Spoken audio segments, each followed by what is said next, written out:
നമസ്കാരം. മൂന്നാർ ഇടമലക്കുടി പഞ്ചായത്തിലെ പഞ്ചായത്ത് ഹാളും ട്രൈബൽ വിഭാഗത്തിലെ കുട്ടികൾ താമസിക്കുന്ന ഹോസ്റ്റലും ആന നശിപ്പിച്ചിട്ട് 1 മാസത്തോളമായി. ഇതുവരെയും ബന്ധപ്പെട്ട അധികാരികൾ തിരിഞ്ഞു നോക്കിയിട്ടില്ല എന്നാണ് നാട്ടുകാരുടെ ആക്ഷേപം. ഫോറസ്റ്റ് ഡിപ്പാർട്ട്മെന്റും അടിമാലി TDOയും എത്രയും പെട്ടെന്ന് വിഷയത്തിൽ ഇടപെട്ട് ഈ കുട്ടികളുടെ കാര്യത്തിൽ ഒരു തീരുമാനമെടുക്കണമെന്ന് ഇടമലക്കുടി ജനത ഒന്നടങ്കം ആവശ്യപ്പെടുന്നു. കേരളത്തിലെ ഏക ഗോത്രവർഗ ഗ്രാമപഞ്ചായത്താണ് ഇടമലക്കുടി ഗ്രാമപഞ്ചായത്ത്. ദേശീയ പാർക്കിലൂടെയും സംരക്ഷിത വനമേഖലയിലൂടെയും യാത്ര ചെയ്യേണ്ടതുള്ളതിനാൽ പൊതുജനങ്ങൾക്ക് അനുമതിയില്ലാതെ ഇടമലക്കുടിയിൽ പ്രവേശിക്കുന്നതിന് വിലക്കുണ്ട്. ഇപ്പോൾ നിങ്ങൾ കണ്ടുകൊണ്ടിരിക്കുന്ന ഈ ദൃശ്യങ്ങൾ ട്രൈബൽ ഹോസ്റ്റലിലെ ഇവിടെയുള്ള അവസ്ഥയാണ്.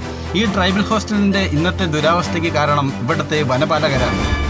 ആനയുടെ നിരന്തരമായ ആക്രമണമാണ് ഈ ട്രൈബൽ ഹോസ്റ്റലിനെതിരെ നടന്നുകൊണ്ടിരിക്കുന്നത്. ഇവിടെ കുട്ടികൾ പഠിക്കുന്നതും ഉറങ്ങുന്നതും എല്ലാം എങ്ങനെയാണെന്ന് നമ്മളൊന്ന് ചിന്തിച്ചതോടെ ഇത്തരം അവസ്ഥയിലാണോ നമ്മുടെ കുട്ടികൾ പഠിക്കേണ്ടത്, കിടന്നുറങ്ങേണ്ടത്?